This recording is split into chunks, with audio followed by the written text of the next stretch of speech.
고린도 교회 신자들의 삶을 통해 숙고하는 신자의 영적 성장 12번째 시간입니다. 오늘 본문 말씀을 통해서 신자의 과거에는 십자가의 구원이 있다. 신자의 미래에는 부활의 영광이 있다. 신자의 현재는 은혜가 이끌고 가고 있다. 과거에는 십자가의 구원, 미래에는 부활의 영광, 현재는 은혜가 이끌고 가는 삶. 이 세 가지를 통해서 신자의 영적 성장을 숙고하고자 합니다. 고린도전서 15장은 예수 그리스도의 몸의 부활, 그리고 신자의 몸의 부활에 관한 바울의 변증입니다. 바울이 이렇게 부활에 대해서 변증을 하는 이유가 있습니다. 고린도전서 15장 12절에 보니까 이렇게 기록되어 있습니다. 그리스도께서 죽은 자 가운데서 다시 살아나셨다 전파되었거늘 너희 중에서 어떤 사람들은 어찌하여 죽은 자 가운데서 부활이 없다 하느냐. 이 말씀에 의하면 고린도 교회 신자들 중에 어떤 사람들이 있는데 이 어떤 사람들은 죽은 자의 부활을 믿지 않는 사람들이었던 것이죠. 고린도 교회의 어떤 사람들, 이렇게 교회에서 같은 신자 공동체로서 신앙생활하고 있지만 복음의 핵심 내용인 이 부활을 믿지 않고 있는 사람들이 있었다는 것은 참으로 안타까운 일인데요. 고린도 교회뿐만 아니라 그 당시 고린도 지역에 살고 있는 사람들, 범위를 확대시켜서 로마 세계의 사람들은 죽은 자가 부활한다는 것을 믿지 않는 사람들이었습니다. 여기에는 이유가 있습니다. 이 고린도 지역을 포함해서 로마 세계를 이끌고 가는 헬라와 로마 철학, 종교, 문화의 영향이 매우 컸기 때문에 그렇습니다. 그 당시 헬라 신화를 보면 아주 드물게 신들이 죽었다가 되살아났다는 그런 기록들이 있습니다. 물론 그 신들이 진짜 백의 신은 아니고 가짜 신이겠지만 가짜 신일지라도 죽었다가 살아나는 신들에 관한 이야기가 간헐적으로 등장합니다. 로마 황제가 죽은 후에 신의 반열에 올랐다라는 이야기도 있습니다. 이렇게 신들의 부활이나 황제가 신이 되었다라고 하는 그런 신격화시키는 것들은 있지만 일반 사람들이 죽었다가 다시 살아난다는 부활에 대한 개념은 전혀 없었습니다. 그러니까 바울 시대 당시에 로마 세계 사람들은 부활에 관한 개념이 아예 없었던 것입니다. 때문에 바울이 로마 세계를 돌아다니면서 예수의 부활을 전하게 되었을 때에 이 부활에 대해서 듣는 로마 사람들은 매우 생소한 소식이 될 수밖에 없었던 것이지요. 예를 들어서 사도행전 17장에 보면 바울이 헬라 철학의 심장이라 할 수 있는 아테네를 방문하게 됩니다. 아테네에 가서 바울이 예수의 부활을 전하게 되었을 때에 아테네의 철학자들이 이렇게 반응을 합니다. 사도행전 17장 18절에서 20절입니다. 어떤 에피쿠르스와 스토아 철학자들도 바울과 쟁론할세 어떤 사람은 이르되 이 말쟁이가 무슨 말을 하고자 하느냐 하고 어떤 사람은 이르되 이방신들을 전하는 사람인가 보다 하니 이는 바울이 예수와 부활을 전하기 때문이러라. 그를 붙들어 아레오바구로 가며 말하기를 내게 말하는 이 새로운 가르침이 무엇인지 우리가 알 수 있겠느냐. 내가 어떤 이상한 것을 우리 귀에 들려주니 그 무슨 뜻인지 알고자 하노라 하니.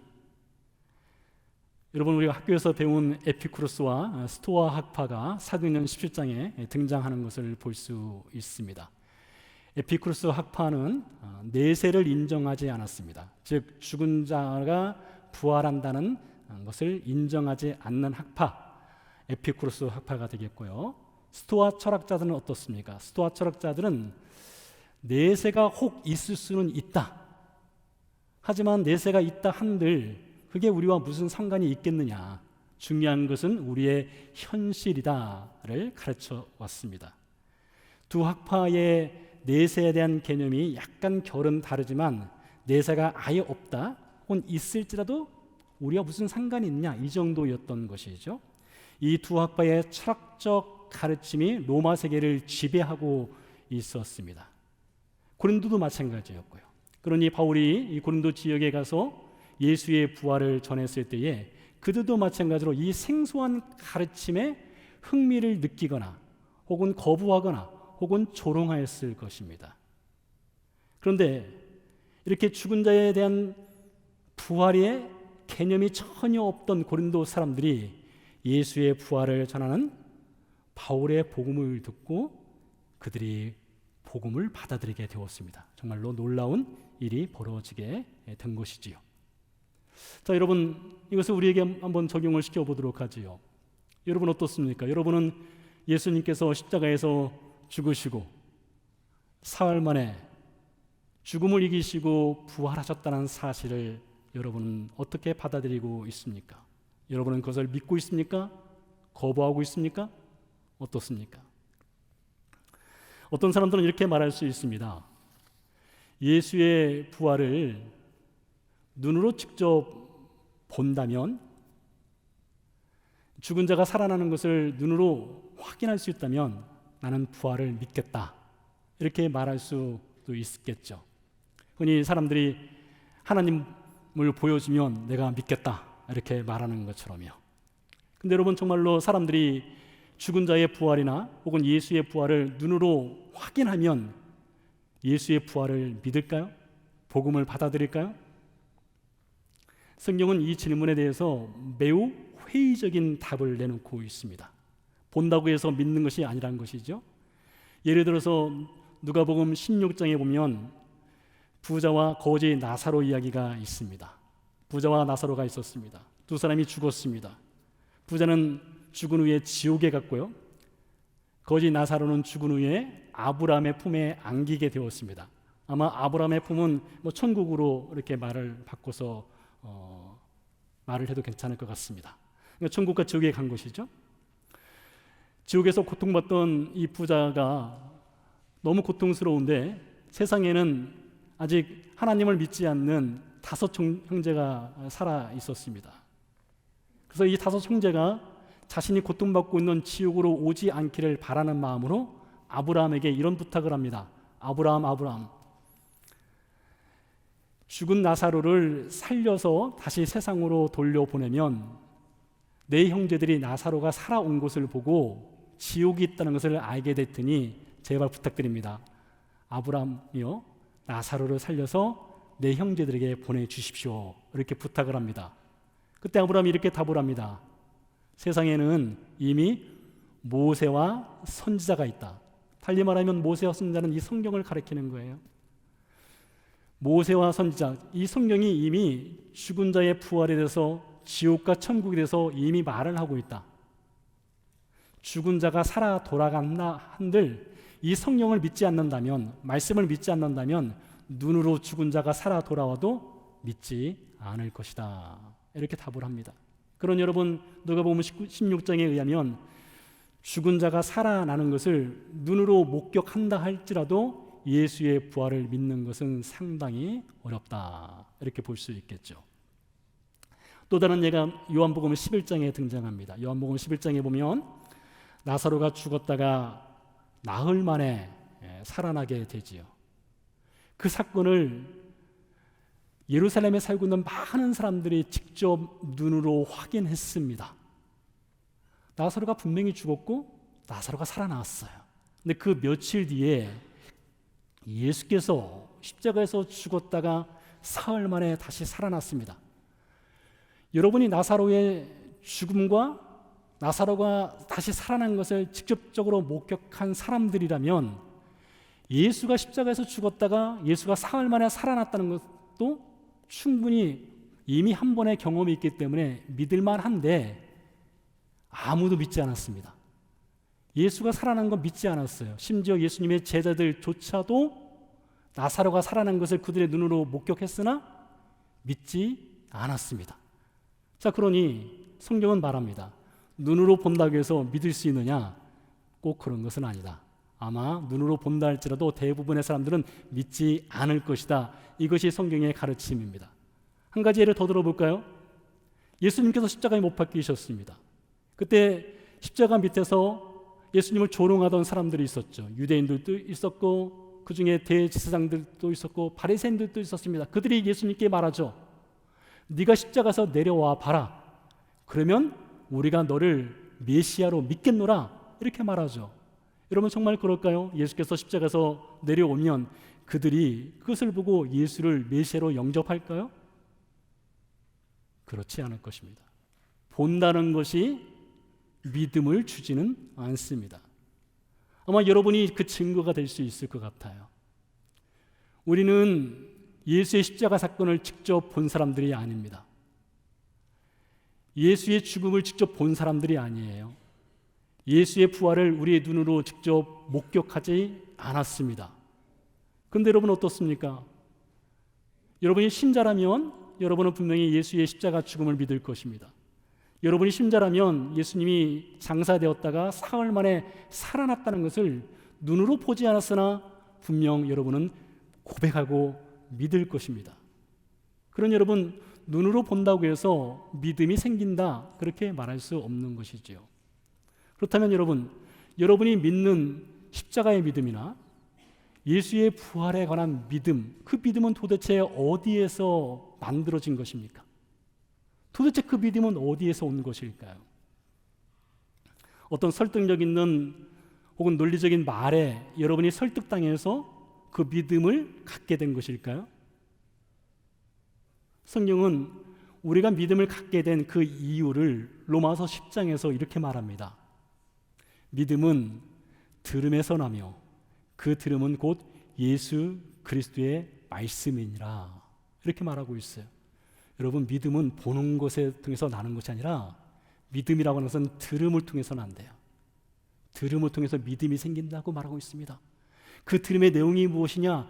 예수 그리스도의 말씀이랍니다. 그런 여러분, 우리가 부활을 믿는다면 우리는 들은 거예요. 우리는 들었고 그것을 믿게 된 거예요. 그 믿음의 선물을 받게 된 것입니다. 예수님께서 도마에게 이렇게 말씀하셨죠. 너는 본고로 나를 믿느냐? 보지 못하고 믿는 자가 더 복되다. 이렇게 말씀하신 것처럼 여러분에게는 믿음의 복을 받은 거예요. 이미 하나님께서 여러분에게 예수 그리스도의 십자가 사건과 부활을 믿는다면 그 믿음의 선물, 믿음의 복을 주셨다는 것이죠. 자, 그래서 이 신자에게는 믿음의 근거가 되는 예수 그리스도가 있습니다. 예수 그리스도, 달리 말하면 복음이 여러분에게 있는 거예요. 여러분, 신자는 무엇을 믿는가? 복음을 믿는 사람들이 신자이지요. 그렇다면 여러분, 복음이란 무엇인가? 이것에 대해서 우리가 믿는 신자라면 그 복음에 대해서 말할 수 있어야만 하는 것입니다. 어떻습니까, 여러분? 여러분은 복음에 대해서 무엇을 말할 수 있겠습니까? 가장 중요한 것 아니겠습니까? 복음이란 무엇인가? 이거보다 더 중요한 질문이 신자의 삶에서 또 다른 것이 무엇이 있겠습니까? 그래서 오늘 보니까 오늘 본문 15장에서 특별히 1절, 4절, 그 중에서도 3절과 4절은 기독교 복음이란 것이 무엇인가에 대해서 우리에게 가장 짧고 분명하고 간결하고 정확하게 요약을 해서 가르쳐 주고 있습니다. 3절, 4절을 읽기 전에 1절부터 다시 한번 읽어 내려가도록 하지요. 기독교 복음이란 무엇인가? 이 말씀에서 확인해 보시기 바랍니다. 형제들아, 내가 너희에게 전한 복음을 너희에게 알게 하노니 이는 너희가 받은 것이요 또 그 가운데 선 것이라. 너희가 만일 내가 전한 그 말을 굳게 지키고 헛되이 믿지 아니하였으면 그로 말미암아 구원을 받으리라. 내가 받은 것을 먼저 너희에게 전하였노니 이는 성경대로 그리스도께서 우리 죄를 위하여 죽으시고 장사 지난 바 되셨다가 성경대로 사흘 만에 다시 살아나사. 먼저 바울은 이렇게 말합니다. 나는 복음을 받은 자이다. 이렇게 말을 하고 있어요. 여러분, 매우 중요한 표현입니다. 나는 복음을 받은 자이다. 말씀드린 것처럼 에피쿠로스나 스토아 철학자들은 그들의 머리에서 그들의 지혜를 가지고 사상을 만들어냈습니다. 내세는 없어 라는 사상을 만들어냈고 그것을 로마 세계에 전파했습니다. 근데 여러분, 복음이라는 것은 무엇입니까? 복음은 사람이 만들어낼 수 있는 것일까요? 복음은 바울이 만들어낸 것일까요? 복음의 창시자는 바울일까요? 그렇지 않습니다. 바울이 분명히 말하고 있어요. 나는 복음의 창시자가 아니라, 복음은 나의 지혜가 아니라, 복음은 나의 논리가 아니라 나는 복음을 받았다. 누군가 바울에게 복음을 준 것이지 않겠습니까? 그 복음의 원저자가 누구입니까? 복음의 기록자가 누구입니까? 복음을 실행한 사람이 누구입니까? 바로 하나님이십니다. 하나님이 복음을 기록하셨습니다. 하나님이 복음의 원저자가 되십니다. 하나님이 복음을 실행하셨습니다. 바울이 이 복음을 받았는데 이 복음은 곧 예수 그리스도가 됩니다. 오늘 3절과 4절에서 그래서 우리는 복음의 핵심 내용 3가지를 확인할 수 있습니다. 혹 여러분들에게 누군가 복음이 무엇이야? 라고 묻는다면 여러분 머리에서 복음이 무엇이지? 라고 짜내지 마시고 고린도전서 15장 3절 4절을 가지고 말씀하시면 됩니다. 이게 복음의 핵심이에요. 잘 들어보시기 바랍니다. 3가지입니다. 첫째, 복음이란 성경대로 그리스도께서 우리 죄를 위하여 죽으셨다. 이것이 복음의 첫 번째 내용입니다. 성경대로 그리스도께서 우리 죄를 위하여 죽으셨다. 두 번째, 죽으신 그리스도께서 장사 지내셨다. 즉 무덤에 묻히셨다. 장사되었다. 이게 복음의 두 번째 내용입니다. 세 번째, 무덤에 장사된 그리스도께서 성경대로 사흘 만에 다시 살아나셨다. 사실 매우 단순하고 명확하고 분명합니다. 예수께서 우리 죄를 위하여 죽으셨다. 예수께서 장사되었다. 예수께서 사흘 만에 다시 살아나셨다. 이것이 복음의 3가지 내용입니다. 고린도전서 15장 3절 4절 이 말씀을 여러분 꼭 기억하시기 바랍니다. 자, 이런 복음의 핵심 메시지에 좀 살을 붙여 보도록 하겠습니다. 바울이 3절에서 이렇게 말합니다. 성경대로 그리스도께서 우리 죄를 위하여 죽으시고 라고 말했습니다. 여러분, 하나님의 아들이신 예수께서 왜 죽으셔야 했습니까? 그 죽으신 이유를 바울은 말하기를 우리 죄를 위하여, 이것이 바로 예수 죽음의 이유인 것이죠. 여러분, 이 복음 굿뉴스가 아니겠습니까? 이 가스펠의 그 핵심 내용은 예수께서 우리 죄를 위하여 죽으셨다 이것입니다. 우리 죄를 위하여 예수께서 죽으셨다는 것을 가장 드라마틱한 소설로 표현한 것은 아마 찰스 디킨스의 두 도시 이야기일 것입니다. 이 찰스 디킨스의 두 도시 이야기는 성경 다음으로 많이 팔렸다라고 하는 책인데요. 그 내용에 보면 이런 내용이 있습니다. 이 두 도시 이야기에는 주인공들이 등장하는데 시드니 칼튼과 찰스 다네이라고 하는 주인공이 등장합니다. 이 찰스라고 하는 친구가 프랑스 혁명에 가담을 했습니다. 그리고 체포도 당했고 사형 선고를 받게 되었습니다. 그런 감옥에 투옥되었고 이제 단두대에서 목이 잘려지는 그런 처형을 당하게 된 것입니다. 그 소식을 들은 시드니가 친구 이 찰스를 살리기 위한 작전을 짜게 됩니다. 찰스가 갇혀있는 감옥에 몰래 잠입해 들어갑니다. 그리고 자신이 입고 있던 옷을 찰스에게 입혀줍니다. 그리고 찰스가 입고 있던 죄수의 복을 자신이 입습니다. 찰스를 탈출시킵니다. 그리고 자신은 찰스를 대신해서 단두대에 올라갑니다. 목이 잘립니다. 죽습니다.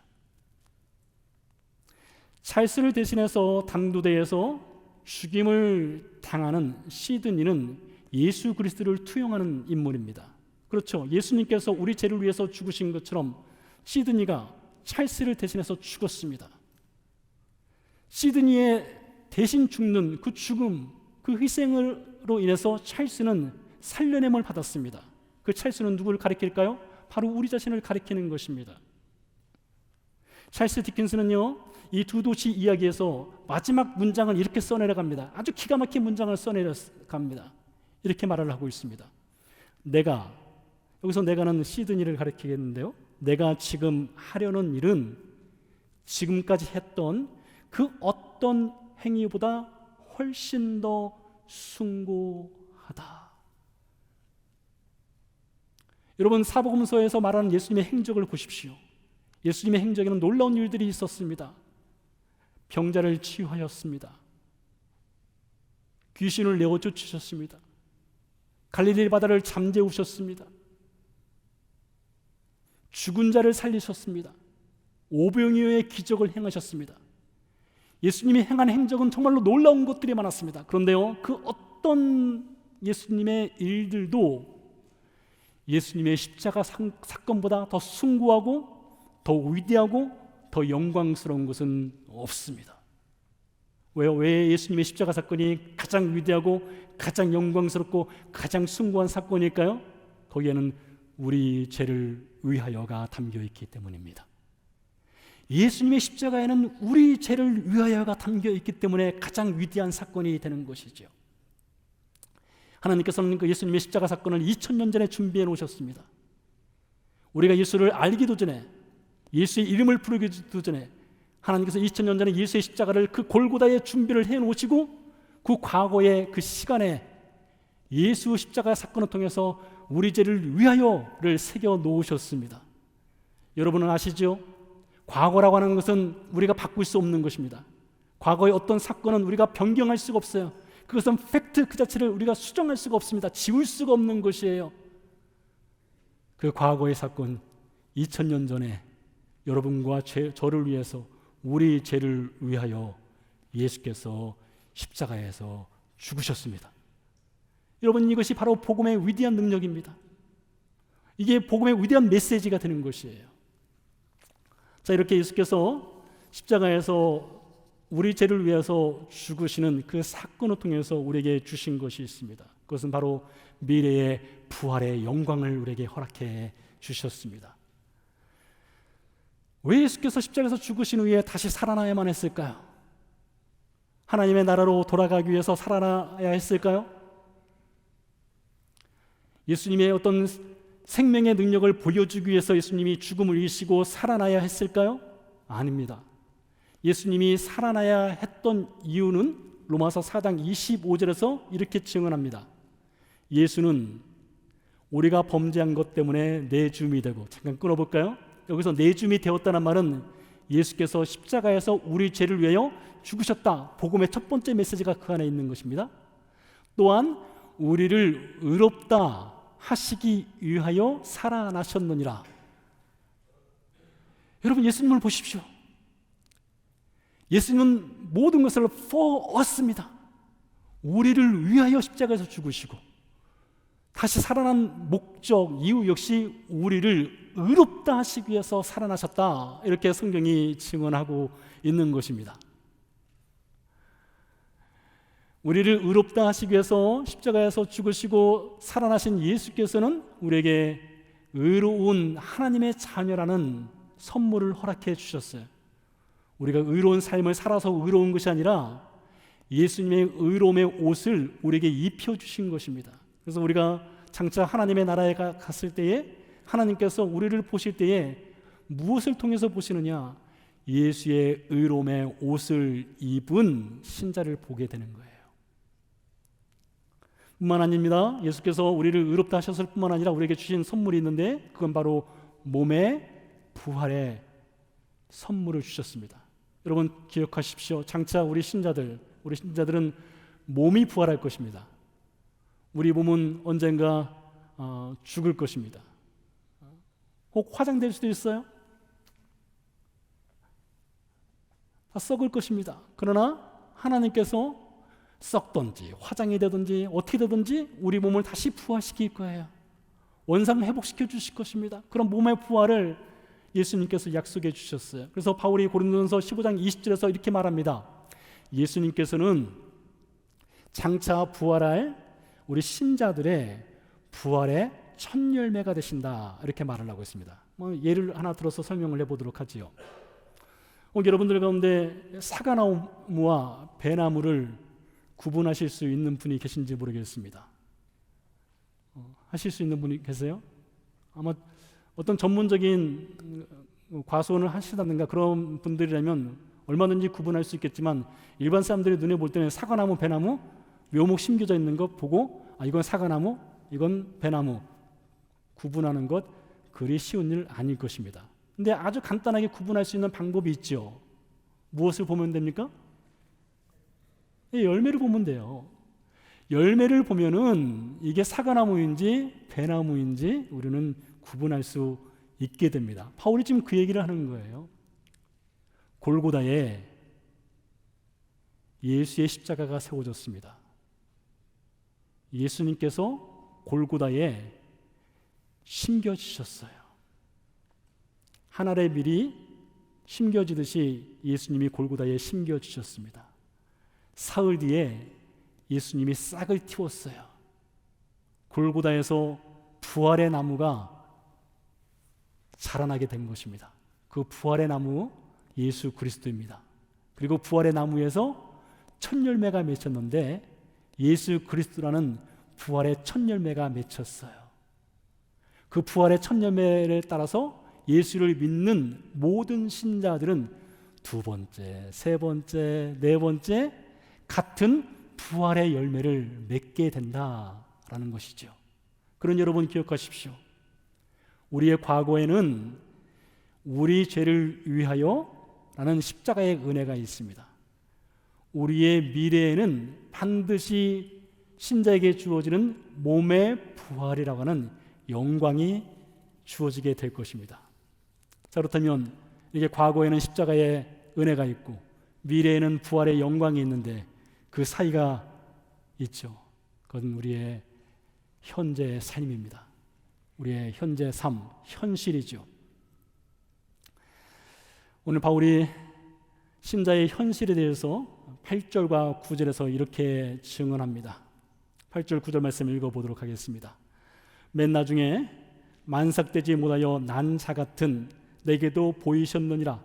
나는 사도 중에 가장 작은 자라. 나는 하나님의 교회를 박해하였으므로 사도라 칭함받기를 감당하지 못할 자니라. 여러분 아시는 것처럼 바울은 교회를 박해하였던 인물입니다.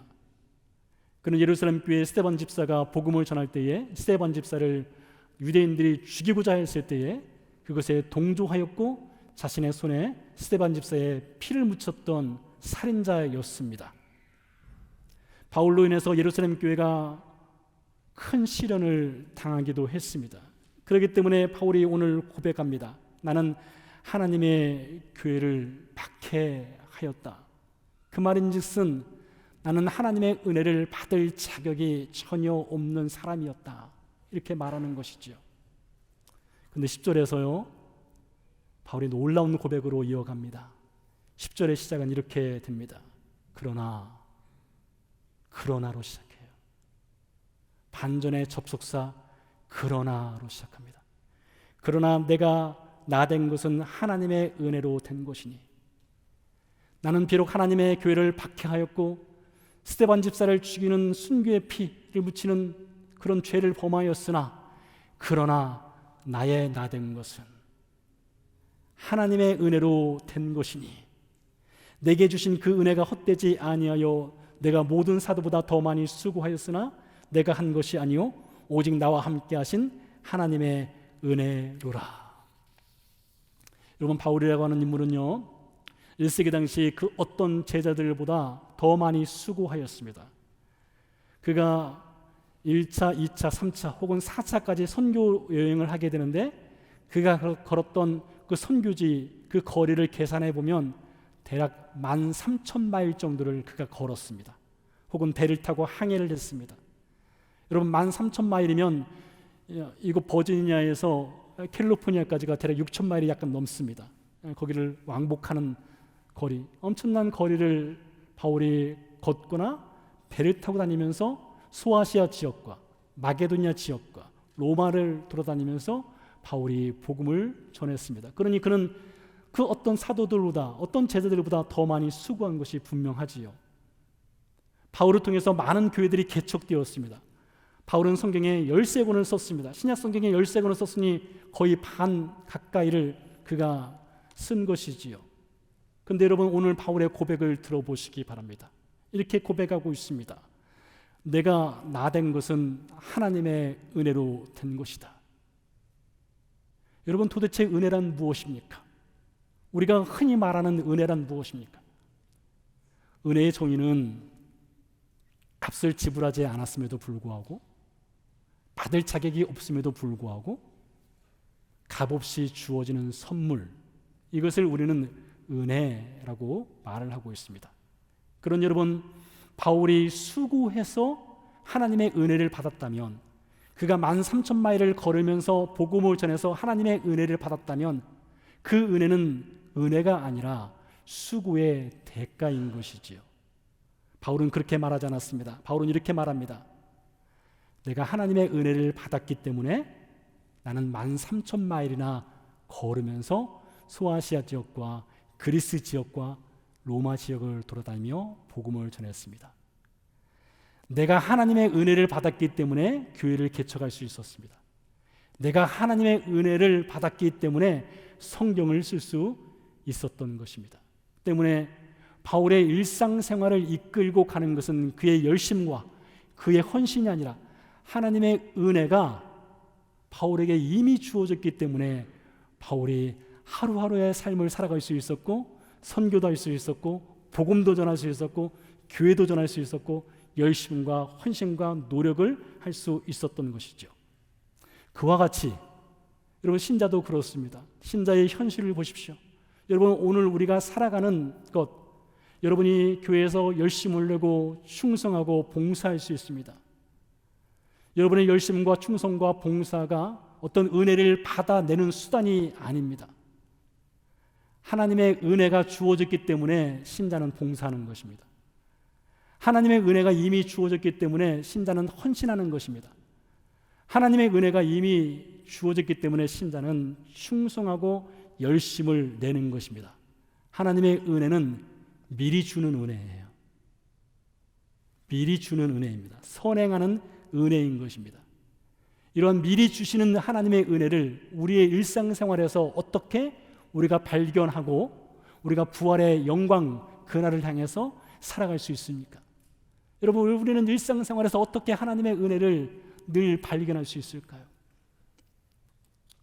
오늘 아침에 일어나서 눈을 뜰 수 있다는 것, 여러분, 이건 정말로 놀라운 하나님의 은혜입니다.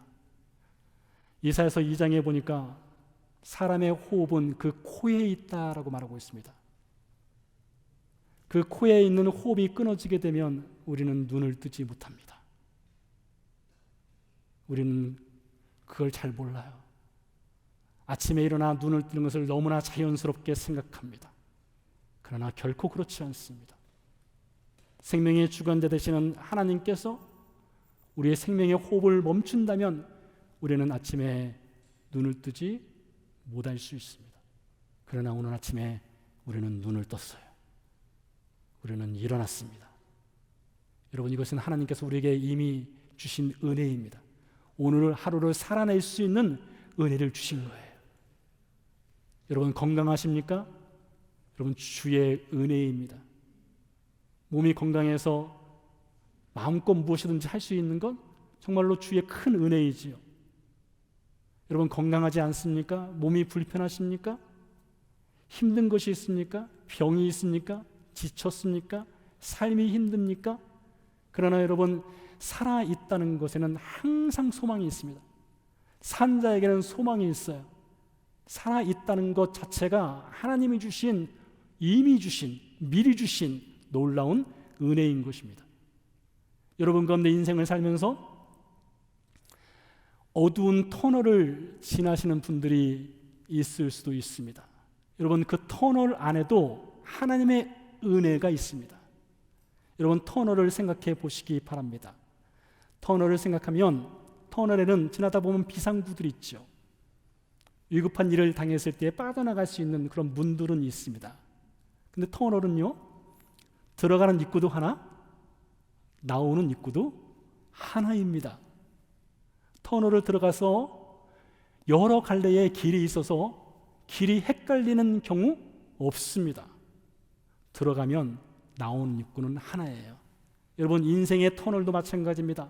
인생의 터널을 들어가서 그 어둡지만 캄캄하지만 앞이 잘 보이지 않는 것 같지만 그 터널에서 길을 잃어버리지 않도록 하시는 이미 주어진 하나님의 은혜가 있습니다. 그것을 이스라엘 백성들은 광야 40년 생활에서 경험하며 살아왔습니다. 여러분, 이스라엘 백성들이 광야 40년 생활하는 동안에 참 고생 많았어요. 고달팠습니다. 힘들었습니다. 오죽하면 애굽을 그리워했겠습니까? 얼마나 힘들고 어려웠으면요. 근데 그 가운데서도 하나님의 은혜가 있었어요. 출애굽기 32장에 보면요, 이스라엘 백성들이 황금송아지 우상을 만드는 아주 큰 죄를 범하게 되었습니다. 하나님이 진노하시죠. 많은 사람들이 죽임을 당했습니다. 근데 저는요, 32장 다음에 그 사건 다음 날 어떤 일이 있었을까가 참 궁금합니다. 32장에서 하나님이 아닌 황금송아지를 그들의 신으로 받들고 섬겼던 그 백성들에게 그 다음 날 하나님이 과연 만나를 내려주셨을까? 여러분 어떻게 생각하십니까? 민수기 13장에 보면 12명의 정탐꾼이 가나안을 정탐하고 돌아와서 우리는 메뚜기와 같고 그들은 거인과 같아서 우리는 가나안 땅에 들어갈 수 없어 라는 부정적인 말을 하죠. 하나님을 모독했습니다. 하나님이 진노하시죠.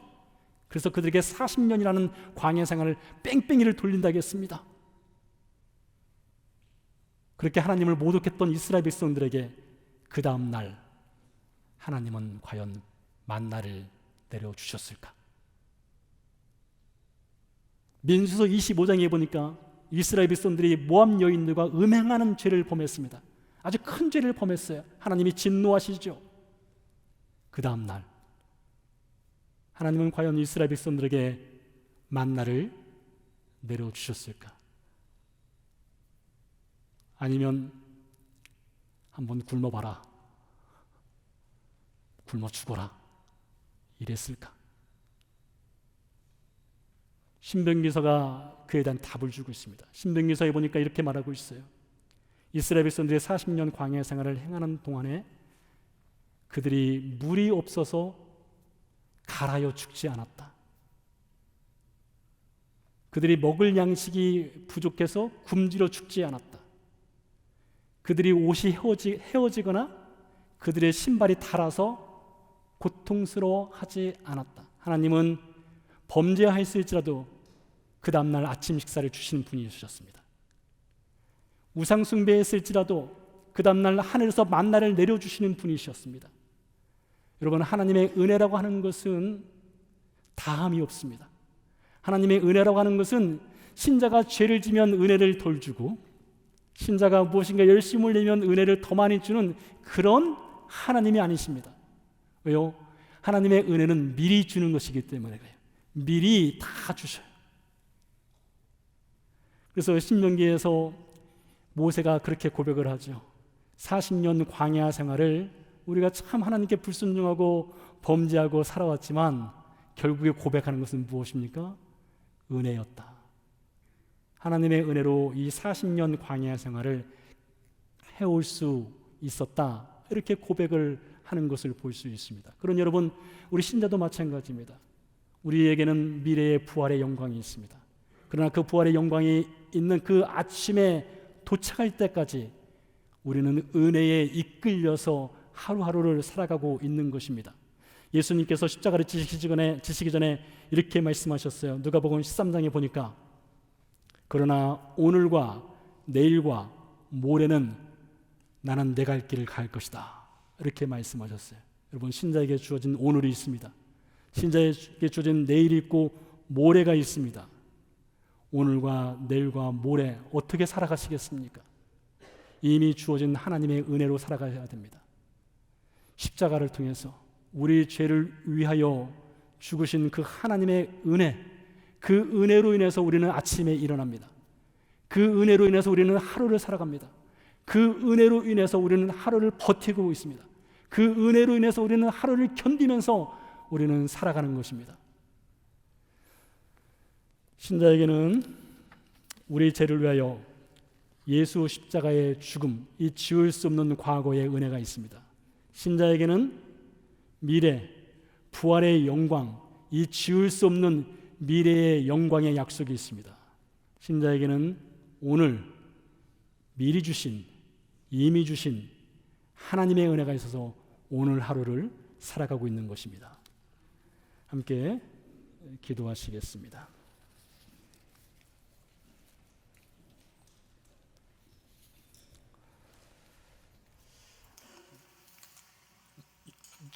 유대인들은 이런 말을 합니다.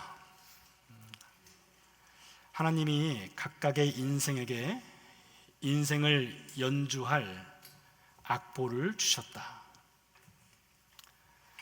우리는 각자 주어진 인생 악보가 있다는 것이지요.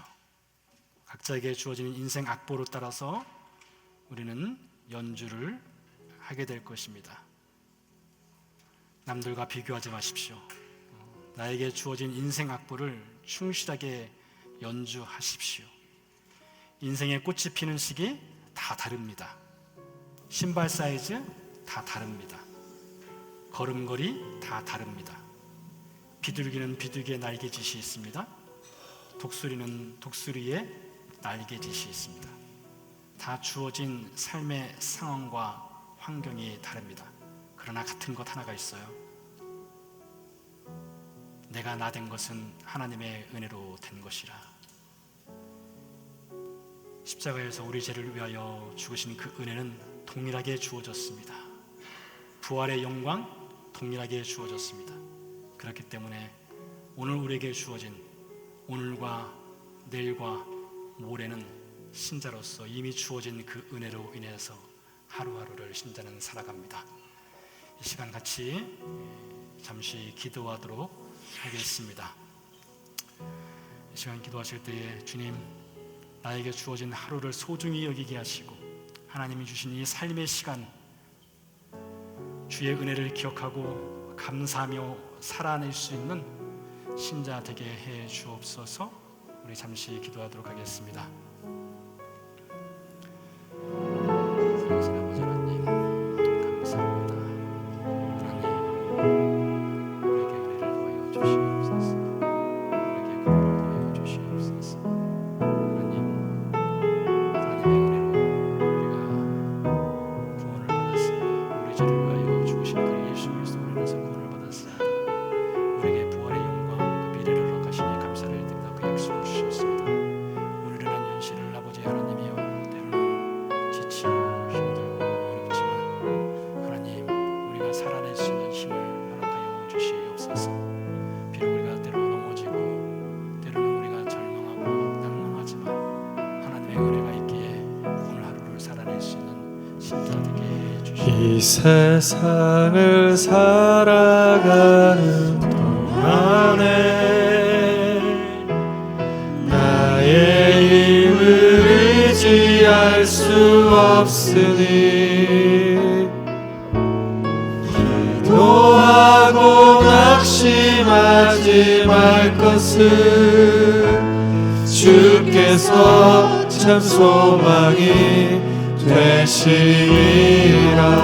주의 길을 걸어가는 동안에 주의 길을 걸어가는 동안에 세상의 것 의지할 수 없으니 감사하고 낙심하지 말 것은 주께서 참 기쁨이 되시리라. 하나님의 꿈이 나의 비전이 되고 예수님의 성품이 나의 인격이 되고 성령님의 권능이 나의 능력이 되길 원하고 바라고 기도합니다. 하나님의 꿈이 나의 비전이 되고 예수님의 성품이 나의 인격이 되고 성령님의 권능이 나의